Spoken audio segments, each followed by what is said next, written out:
Ndewonu ndị ọma na-ege ntị, anyị ka nọ n'asụsụ Igbo. N'oge gara aga anyị mere maka akara ụdaala okwu ndị nwere nkeji okwu abụọ. N'ụbọchị tata anyị ga-eleba anya n'okwu ndị nwere nkeji okwu atọ. Ụfọdụ okwu n'ime ndị ahụ gụnyere ndịda, ikuku, akara, udele, nkata, ọzụzụ.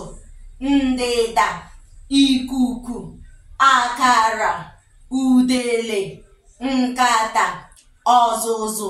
Ị na-anya n'okwu ndị ihe a na-ada bụ gịnị? Dododo. O gosi na ọ bụ akara gịnị? Ụdaala. Anyị ga-akwụsị n'ebe a. Inwe ajụjụ jụọ anyị. Ebe a ka anyị ga-akwụsị. Ka ọ dị oge ọzọ. Ndewo.